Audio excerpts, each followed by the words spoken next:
말씀 한 절 한 절 교독하시고 마지막 절은 함께 읽겠습니다. 네, 우리 한 절 한 절 교독하시고 마지막 절은 함께 읽겠습니다. 유다 왕 여호사밧이 평안히 예루살렘에 돌아와서 그의 궁으로 들어가니라.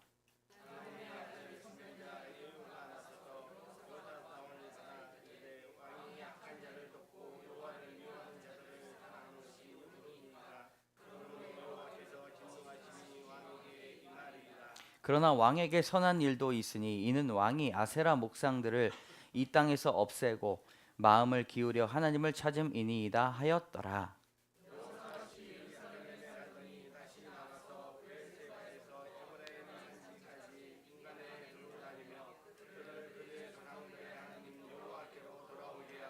또 유다 온 나라의 견고한 성읍에 재판관을 세우되 성읍마다 있게 하고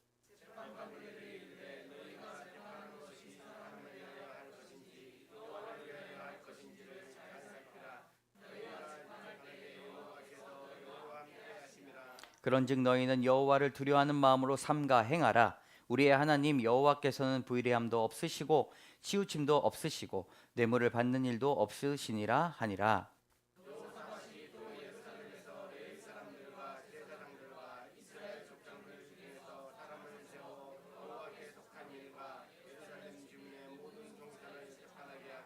함께 읽겠습니다. 그들에게 명령하여 이르되 너희는 진실과 성심을 다하여 여호와를 경외하라.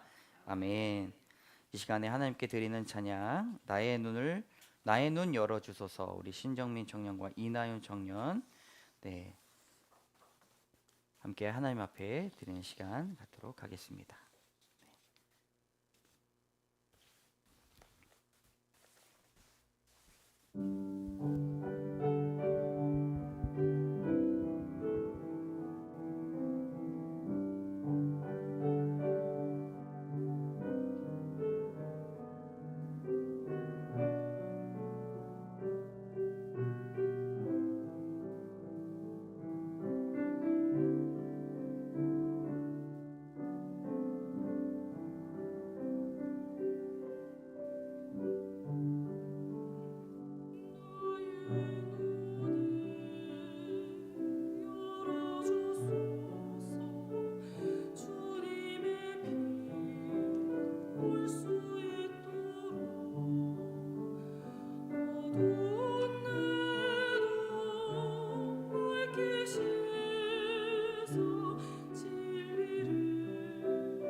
아멘. 감사의 박수로 하나님 앞에 영광 돌리겠습니다. 감사합니다. 네.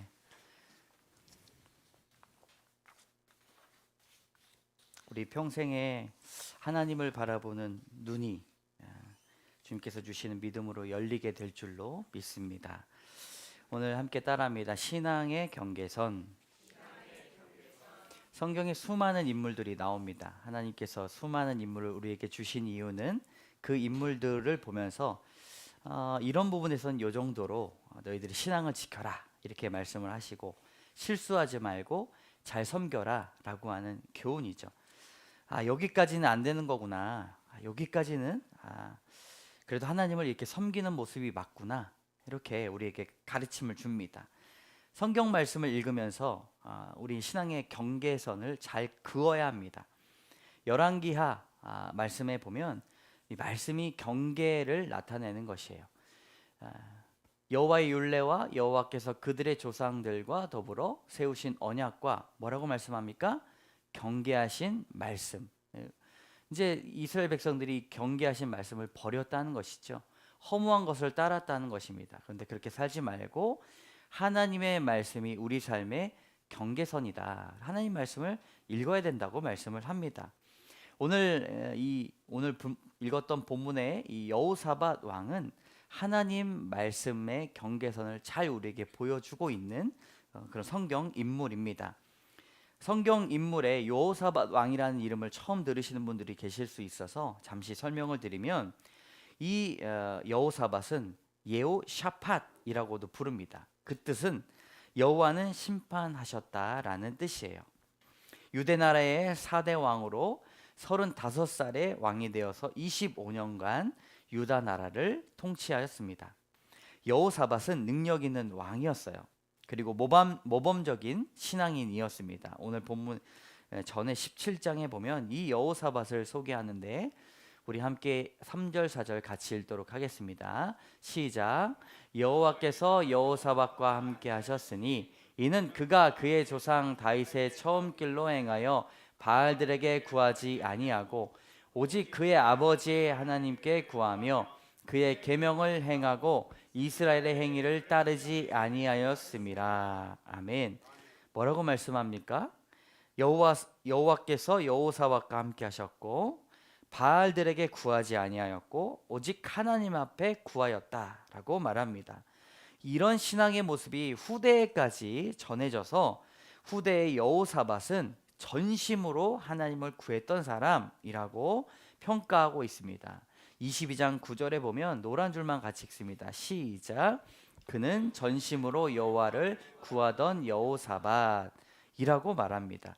무엇을 하든지 전심으로 하나님을 구하던 여호사밧의 신앙으로 많은 사람들에게 모범이 되었습니다. 그런데 여호사밧은 성경에 나오는 몇 안 되는 신실한 왕이었음에도 불구하고 하나님의 말씀을 따르지 않았던 그런 실수의 순간을 우리에게 보여줍니다. 하나님 앞에 나갔던 사람들도 실수하게 마련이죠.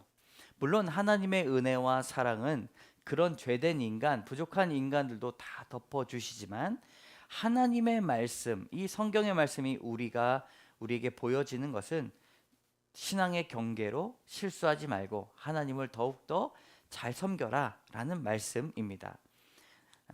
넘어지고 코가 깨졌을 때 하나님의 은혜로 깨닫게 될 줄로 믿습니다.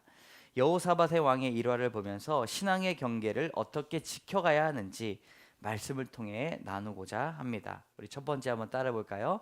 타협하지 않는 삶. 타협이라는 말은 서로가 조금씩 양보해서 의견을 조율한다라는 뜻이 있지만, 신앙생활에서 타협은 아주 부정적인 의미로 사용이 됩니다.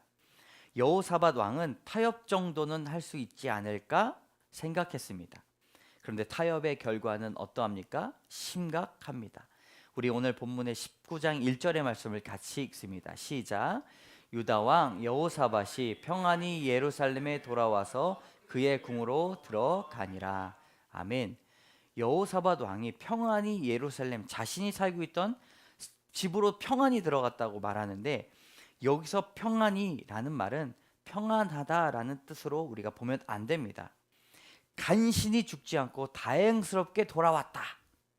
전쟁 중에 죽을 고비를 넘기고 돌아왔다라는 뜻이에요. 사진 한 장을 보도록 하겠습니다. 사진 이제 지도인데요. 빨간색 동그라미를 치면은 길르앗 라못이라는 곳이 딱 나옵니다. 이 길르앗 라못은 본래 땅이 기름져서 지금 이제 지도에 보면 이스라엘 땅이 아니잖아요. 근데 본래는 갓 지파가 소유했던 땅입니다. 기름지고 아주 땅이 좋아서 많은 사람들이 탐내던 땅이에요. 그런데 이곳을 지금은 아람 군대가 주둔하고 있었습니다. 그러므로 요 옆에 있는 이스라엘이라고 적혀 있는 아합 왕이 다스리고 있는 이스라엘에서는요, 길르앗 라못이 얼마나 눈에 보이는 가시와 같은지 모릅니다. 아람 군대가 그 땅을 점령하고 있었는데, 아람 군대, 이 아람이라는 나라는 이스라엘과 아주 형제 같은 나라입니다. 아람이란 이름을 처음 들어보셨을 것 같아가지고 이렇게 잠시 설명을 드리도록 하겠습니다. 아람, 네, 수리아라는 뜻인데요, 시리아라고도 부릅니다. 이스라엘의 형제 나라이고 이삭의 신부 리브가는 밧단 아람 출신이에요. 야곱도 에서를 피해서 어디로 갔습니까? 밧단 아람으로 피신했어요. 모세는 자신을 소개할 때 뭐라고 말합니까? 내 조상은 방랑하는 아람 사람이다. 아람이라는 말이 아주 이스라엘 백성들과는 친합니다. 예수님께서 쓰셨던 언어도 성경의 일부로 남아 아람어로 기록이 되었습니다. 결론은 정치적 군사적으로 항상 견제와 긴장인 관계였고 가시 같은 존재였습니다. 아람 군대가 이 길르앗 라못에 있으니까 북이스라엘 왕 이 아합 왕의 심기를 건드렸어요. 신경 안 쓰고 싶어도 나 몰라라 하고 싶어도 잠을 이루지 못하고 가끔 생각하면 열받는 거예요. 저거 내 땅인데. 그렇게 3년 동안 쭉 참고 있다가 도저히 안 되겠다 싶어가지고 남유다 왕을 설득합니다. 남유다 왕이 여호사밧 왕입니다. 신앙이 좋잖아요. 그래서 여호사밧 왕이요, 우리 손을 잡고 아람 사람을 쫓아냅시다 라고 그렇게 말했어요. 이스라엘의 신앙으로 전쟁은 하나님께 속했기 때문에 선지자들에게 먼저 물어보자고 여호사밧 왕이 말했습니다. 신앙이 좋으니까.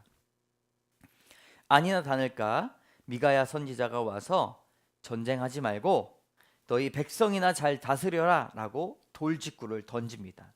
전쟁을 하려고 마음을 먹었던 아합 왕이 이렇게 미가야 선지자의 이야기를 자꾸 들으니까 미가야 선지자를 너무 싫어했어요.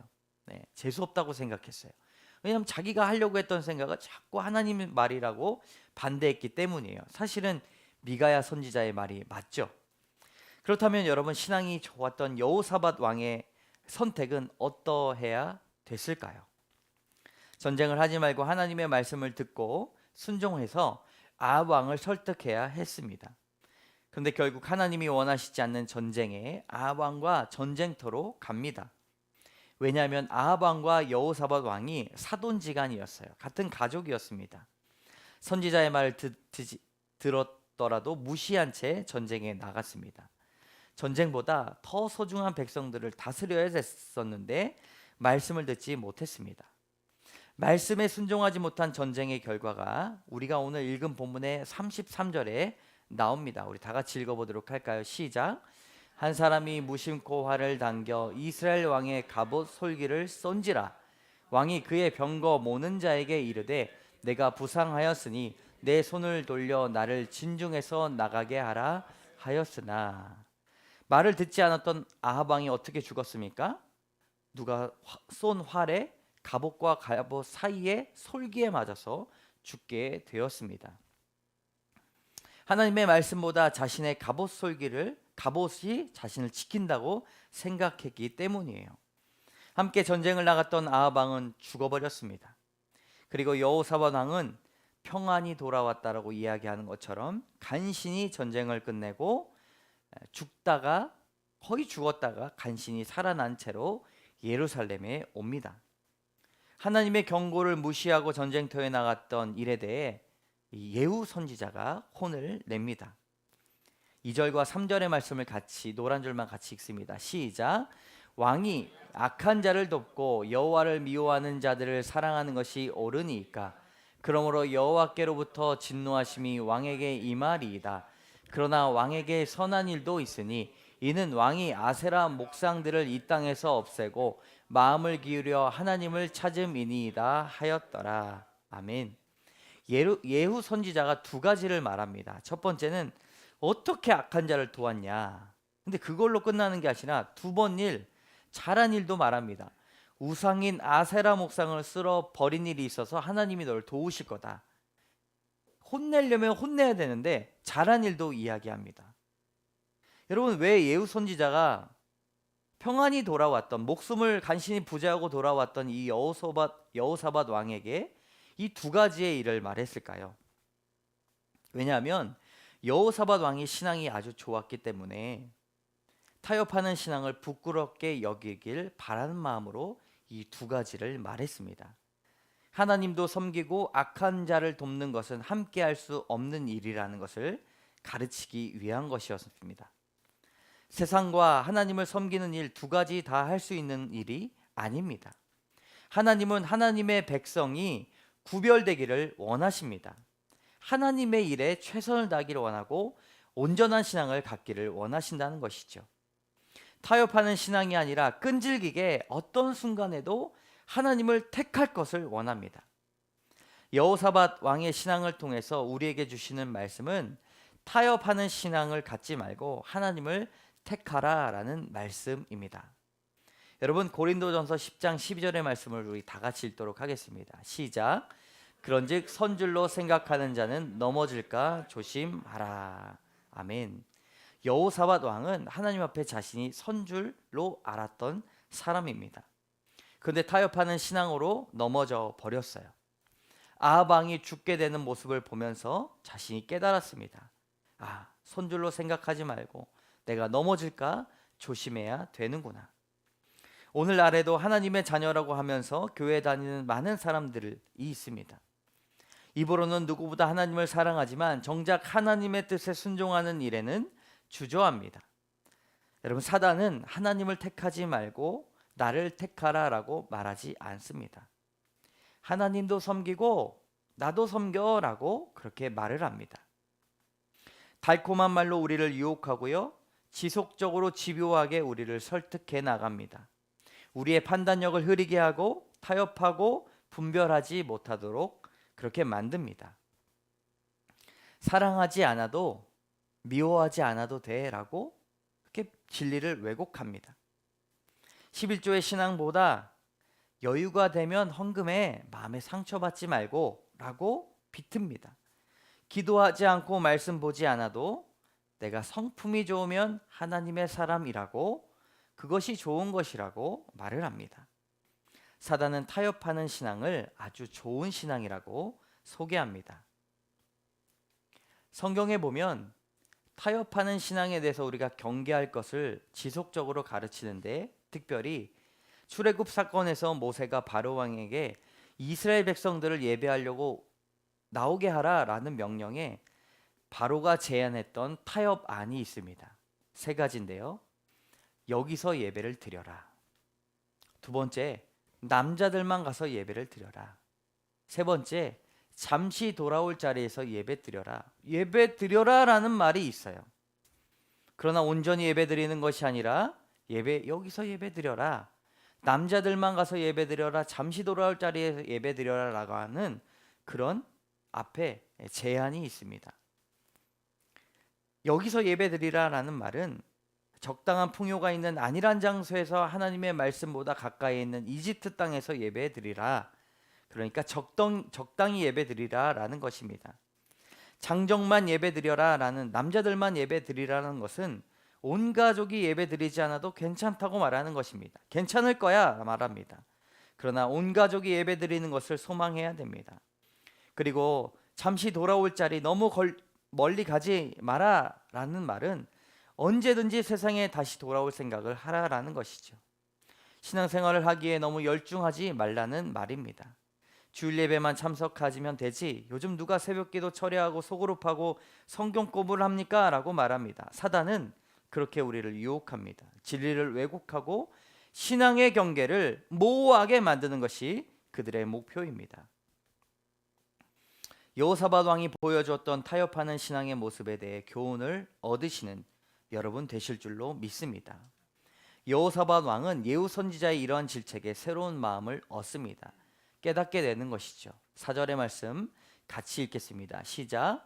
여호사밧이 예루살렘에 살더니 다시 나가서 부엘세바에서부터 에브라임 산지까지 민간에 두루 다니며 그들을 그들의 조상들의 하나님 여호와께로 돌아오게 하고. 아멘. 여호사밧이 자신이 살던 예루살렘을 박차고 나왔습니다. 깨달은 것이죠. 유다 땅의 이쪽과 저쪽 끝까지 사람들을 일일이 만나러 다니면서 자신이 선줄로 알았는데 넘어졌던 신앙이었음을 간증하고 자신의 실수를 인정하고 그렇게 사람들을 여호와께로 돌아오게 합니다. 사랑하는 성도 여러분, 여호사밧 왕처럼 타협하는 신앙을 가졌다 하더라도 다시 깨닫고 주님 앞에 나오시는 여러분 되실 줄로 믿습니다. 나의 마음의 중심이 어디에 있는지 살펴보시고 깨어 기도하시며 날마다 하나님께서 원하시는 삶이 무엇인지 하나님께로 돌아가시는 삶 사시기를 주님의 이름으로 축복합니다. 적용 질문입니다. 내가 타협했던 신앙의 모습이 있습니까?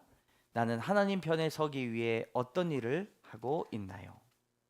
우리 두 번째 말씀은 따라합니다. 분별력을 잃지 않는 삶. 우리가 신앙의 경계선에 있어 두 번째는요, 분별력을 잃지 않는 삶이 중요합니다. 5절의 말씀을 같이 읽습니다. 시작. 또 유다 온 나라의 견고한 성읍에 재판관을 세우되 성읍마다 있게 하고. 아멘. 여호사밧 왕이 가장 먼저 한 일이 재판관을 세우는 일이었습니다. 이것은 분별력을 잃지 않겠다는 굳은 다짐입니다. 5절의 말씀에 보면 견고한 성읍이라고 말을 해요. 여러분, 견고한 성읍은 어떤 성읍입니까? 벽이 튼튼하고 높고 군대가 강한 그런 성읍을 우린 견고하다라고 말을 합니다. 여호사밧 왕도 그렇게 알고 있었어요. 그래서 군대를 강하게 하고 재정을 튼튼히 하고 지식을 많이 하면 견고하다고 여겼습니다. 근데 실제로 오늘 말씀을 잘 살펴보면 견고한 성읍은 하나님을 두려워하는 재판관이 있는 성읍이 견고한 성읍입니다. 재판관들이 하는 일이 있어요. 6절에 노란 줄만 같이 읽어보도록 하겠습니다. 시작. 여호와를 위하여 할 것인지를 잘 살피라. 재판관이 해야 될 것은 사람을 위하여 재판하지 않고 하나님을 위하여 재판해야 되며, 또 사람이 자신의 선택의 순간에 자신을 위해 선택을 할 건지 하나님을 위해 선택할 건지를 가르치는 일을 하는 사람이 바로 재판관이었습니다. 하나님을 위하여 한 일인지 우리는 잘 살펴보는 신앙이 필요합니다. 이것이 견고한 가정을 만드는 방법이요, 견고한 신앙을 만드는 방법입니다. 성경을 우리가 보고 말씀을 알면서 교회 나오더라도 자기 자신을 성찰하는 지혜가 없으면 그것은 성숙이 없다라고 볼 수가 있어요. 한 가정이 견고한 성읍이 되기 위해서는 돈 버는 법, 잘 사는 법을 자녀들에게 가르치는 것이 아니라 너의 삶이 여호와를 위하여 사는 삶인지 살펴보는 법을 가르치는 재판관 같은 부모가 있어야 된다는 사실입니다. 여러분, 그렇지 않으면 많은 피해를 주는 인생이 됩니다. 남아프리카 공화국의 한 국립공원에 코끼리가 너무 많이 불어났다고 합니다. 공원 측에서 관리가 좀 용이하게 하려고 이 자녀들, 이 어린 코끼들만 어른 코끼리에서 분리를 하려고 했어요. 그래서 어린 코끼리들이 성숙한 어른 코끼리와 떨어져서 살았습니다. 그런데 어린 코끼리들이 다시 살 그 공간에 원래는요, 아주 난폭한 흰 코뿔소가 살았다고 합니다. 흰 코뿔소는 비열하고 거칠고 빠르고 강해서 천적이 없었어요. 그래서 늙어서 죽는 것이 전부인데 어린 코끼리들이 있었던 그 국립공원에 흰 코뿔소 시체들이 발견되기 시작했습니다. 그래서 이게 무슨 일인가 보호구역을 담당했던 직원들이 카메라를 설치해서 살펴보았더니 성숙한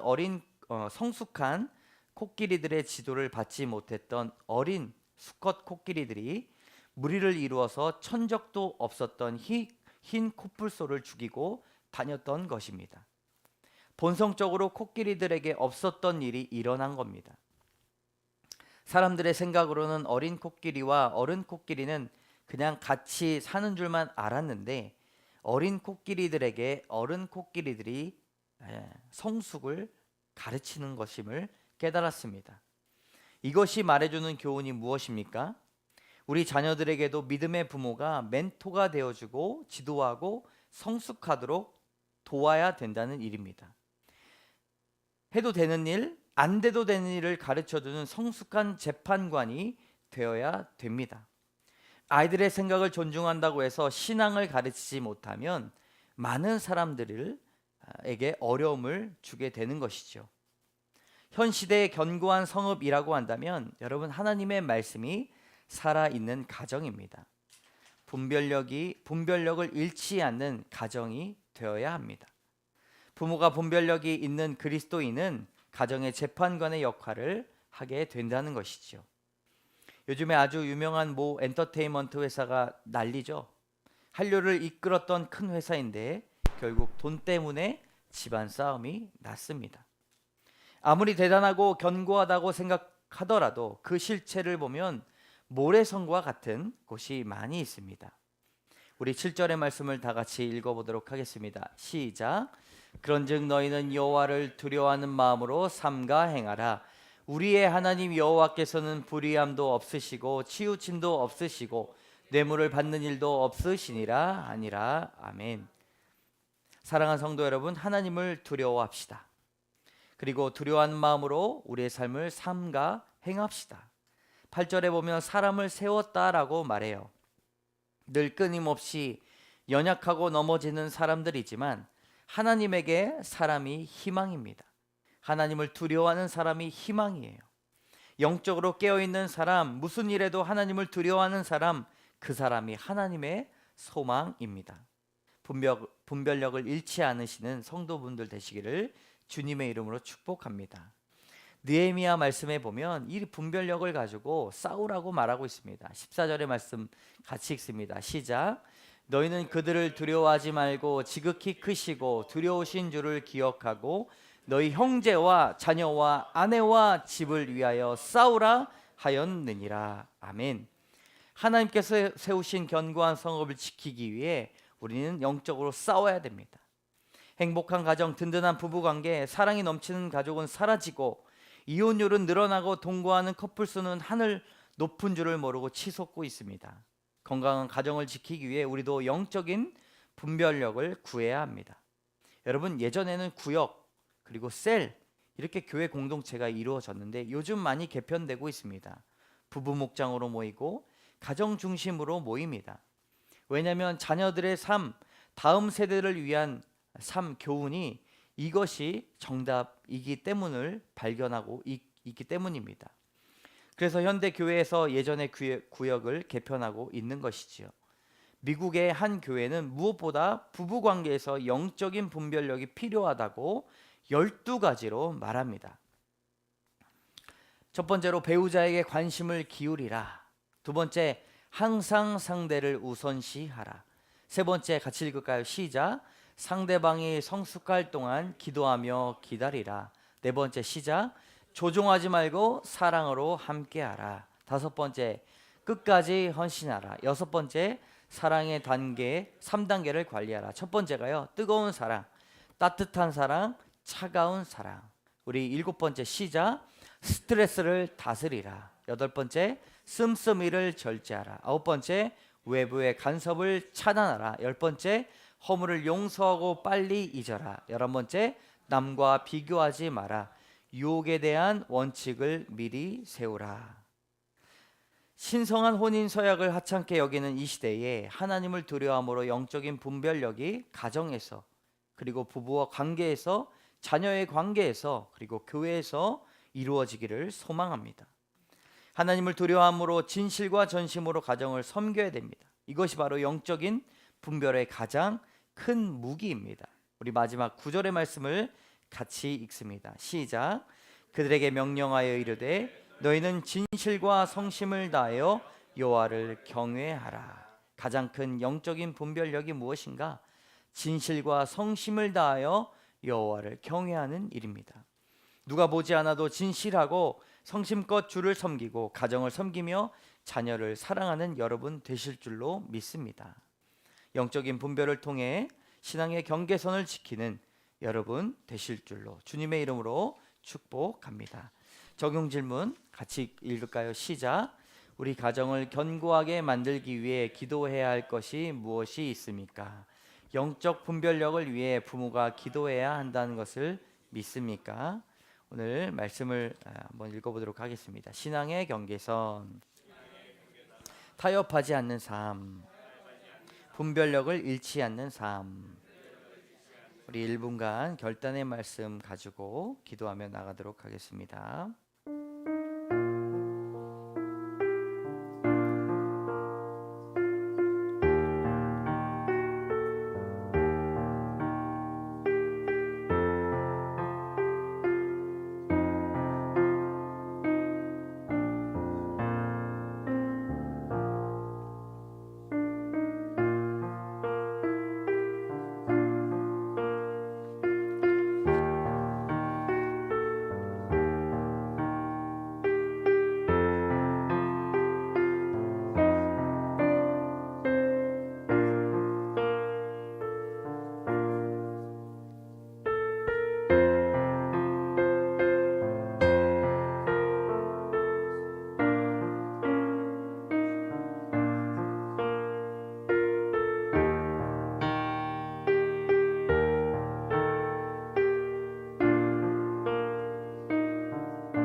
참 좋으신 하나님, 우리가 신앙의 경계를 긋기 원합니다. 하나님의 말씀으로 하나님의 사람들로 온 교훈들이 우리 삶의 신앙의 경계가 되기를 원합니다. 하나님, 어떠한 경우에도 타협하지 않도록 인도하여 주시옵소서. 온전히 주를 섬기고 사단이 다른 애매모호한 신앙의 모습들의 옷을 갈아입고 나오며 우리를 유혹합니다. 그런 하나님의 말씀으로 우리가 타협하지 않고 온전히 주를 섬기는 자들 다 되게 하여 주시옵소서. 하나님, 무엇보다 영적인 분별력을 잃지 않도록 도와주시옵소서. 하나님, 해도 되고 안 되는 일이 있는 것이 아니라 하나님, 해서는 안 될 일이 있고 반드시 죽게 해야 될 일이 있음을 구별할 수 있도록 우리의 삶과 우리의 신앙을 살펴주시옵소서. 하나님, 날마다 주의 말씀을 기억하여 자녀들을 위해, 형제들을 위해 영적인 싸움을 하는 분별 있는 지도자 되게 하여 주시고 그런 성도로 살아갈 수 있도록 도와주시옵소서. 무엇을 하든지 진실과 성심으로 하나님을 찬양하며 하나님을 섬기기 원합니다. 우리의 삶의 모든 것들보다 하나님을 중심으로 살아갈 수 있는 영적인 분별력 있는 가정과 교회가 되게 하여 주시옵소서. 모든 말씀 예수님 이름으로 감사드리며 간절히 기도드립니다. 아멘.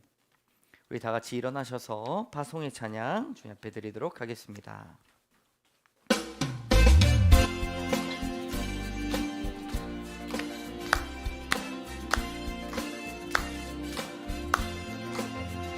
진정한 예배가 숨쉬는 교회, 주님이 주인 되시는 교회, 믿음의 기도가 쌓이는 교회, 최고의 찬양을 드리는 교회, 말씀이 살아 움직이는 교회, 성도의 사랑이 넘치는 교회, 섬김과 언신이 기쁨이 되어 열매 맺는 아름다운 교회, 주님의 마음 닮아서 이웃을 사랑하는 교회, 주님의 영광을 위해서 빛 대신 주님 전하는 교회, 사랑의 불꽃이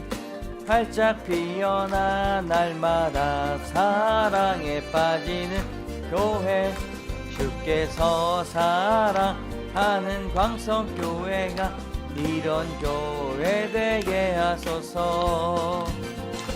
주께서 사랑하는 우리 교회가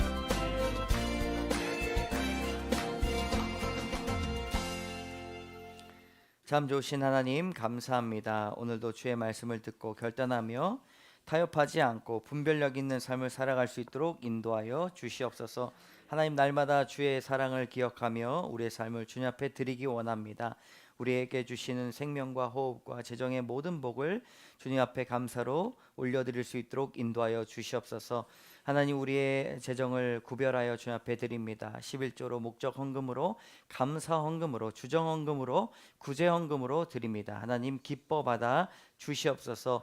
이 예물들이 쓰여지는 곳곳마다 하나님의 사랑이 있게 하여 주시고 영적인 분별력이 올바로 세워져 가정을 세우며 견고한 성업으로 거듭날 수 있도록 도와주시옵소서. 하나님, 드려지면서 주님 앞에 드리는 기도 제목이 있습니다. 주님 앞에 상달되게 하여 주시고 주님 연락하여 주셔서 하나님의 때에 하나님의 계획에 온전히 일어날 수 있는 기도 제목 되게 하여 주시고 하나님께서 주시는 그 은혜로 말미암아 날마다 감사하는 삶, 날마다 은혜를 찬양하는 삶 살게 하여 주시옵소서. 육신이 연약하여서 또 여러 가지 어려움 중에 기도로 무릎 꿇고 나가는 우리 심령들이 있습니다. 하나님, 육신을 치유해 주시고 회복시켜 주시고 하나님, 그 간절한 마음 가운데 기적을 베풀어 주셔서 하나님, 그 입술 가운데 날마다 나오는 간증들로 하나님을 찬양할 수 있는 귀한 영혼 되게 하여 주시옵소서. 자녀를 위해서 기도합니다. 하나님, 자녀가 건강하고 주님 앞에 영적인 분별력과 신앙에서 타협하지 않는 그런 모습들로 살아갈 수 있도록 도와주시옵소서. 사단이 날마다 경계를 짓지 못하고 모호한 삶을 살아갈 수 있도록 우리에게 올바르지 않은 신앙을 가르치는데 하나님, 우리가 주님 앞에 말씀으로 교훈 삼아 타협하지 않고 신앙의 경계선을 올바로 짓는 그런 재판관과 같은 귀한 가정 될 수 있도록 도와주시옵소서. 어느 곳에 가서라도 주님을 배우지 못하고 주님 깨닫지 못하고 말씀의 중요성을 알지 못하더라도 가정이 화수분이 되어서 하나님 말씀이 샘솟고 기도가 샘솟고 찬양이 날마다 끊이지 않는 그런 가정 되게 하여 주셔서 악하고 음란한 세대의 가정을 사모하며 가정을 위해서 기도하며 가정을 꾸리기 위해서 주님 지키기 위해서 기도하고 말씀으로 변화받는 그런 성도들 다 되게 하여 주시옵소서. 튀르키예와 시리아에 고난받는 고통받는 우리 아직도 힘들어하는 이재민들, 희생자들, 유가족들 또 도우미들이 많이 있습니다. 하나님, 어서 속히 그 나라가 재건될 수 있도록 도와주시고 슬픔의 강을 건너서 기쁨의 춤이 추어지는 그런 나라가 될 수 있도록 도와주시옵소서. 그리하여서 하나님, 우리가 많은 손길을 돕지 못하더라도 그들을 위해 구제할 수 있도록 도와주시고 기도할 수 있도록 인도하여 주셔서 하나님의 복음으로 바로 서는 나라 되게 하여 주시옵소서. 오늘도 주 앞에 돌아가는 발걸음 평안히 돌아갈 수 있도록 도와주시고 나 한 주간의 삶 가운데 주님 역사하여 주시옵소서. 이 모든 말씀 예수님 이름으로 감사드리며 간절히 기도드립니다. 아멘. 지금은 우리 주 예수 그리스도의 은혜와 자비하신 하나님의 사랑과 역사하시는 성령의 교통하심이 여호사밧의 교훈을 통해 신앙의 경계를 바로잡아 견고한 가정, 견고한 교회를 만들어 가기를 원하는 성도들 머리 위에 하나님을 위한 일이 무엇인지 늘 생각하며 하나님을 높이는 인생 되기를 소원하는 가정과 자녀 위에 이 나라와 이 민족 위에 이제로부터 영원까지 함께 하시기를 간절히 축원하옵나이다. 아멘.